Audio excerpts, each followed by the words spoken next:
আগামী 4 সেপ্টেম্বর থেকে শুরু হবে ত্রিপুরা বিধানসভার বর্ষাকালীন অধিবেশন। চলবে 6 সেপ্টেম্বর পর্যন্ত।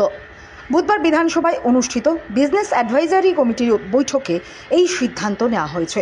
বৈঠক শেষে বিস্তারিত জানালেন সংসদীয় মন্ত্রী রতনলাল নাথ। আজকে বিএসসির মিটিং ছিল, একজন ছাড়া বাকি সবাই এসছে। বিরোধী দলের সদস্য ছিলেন, বিশেষ করে জিতেনবাবু বিরোধী দলনেতা ছিলেন। শুধু কংগ্রেসের একজন প্রতিনিধি আসেননি, বাকি সবাই এসেছে। 3 দিনের হাউস, সর্বসম্মতিক্রমে 3 দিনের হাউস। এটা কারণ সবাই জানে যে বর্তমানে রাজ্যে ব্যাপক বন্যার ফলে বিরাট ক্ষতি হয়ে গেছে।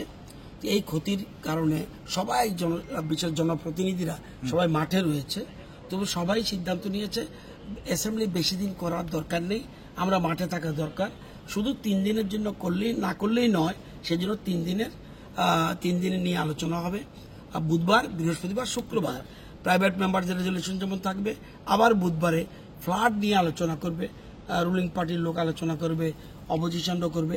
সুতরাং সুন্দরভাবে আমরা যেন আমাদের রাজ্যের সমস্যাগুলি তুলে ধরতে পারে সবাই, এটা নিয়ে আজকে সিদ্ধান্ত হয়েছে। এবং বিএসসি সবাই এবং যদি কোনো বিল আসে, 2টো বিল আসবে এমনি, এবং এর বাইরেও একটা গভর্নমেন্ট বিল আসতে পারে, সবগুলি আর আলাদা করে বিএসসি ডাকার দরকার নেই।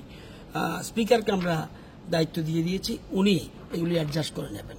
প্রথম দিনেই কোশ্চেন থাকবে এবং যে বিলগুলি আসবে সেগুলি উত্থাপন করা হবে। বিলগুলি নিয়ে আলোচনা হবে একদম ফ্রাইডে। আর বুধবারে ফ্লাড নিয়ে আমাদের সরকার কি করছে, কেন্দ্রীয় সরকার কি দিয়েছে, আমাদের রিলিফ কি দিচ্ছে।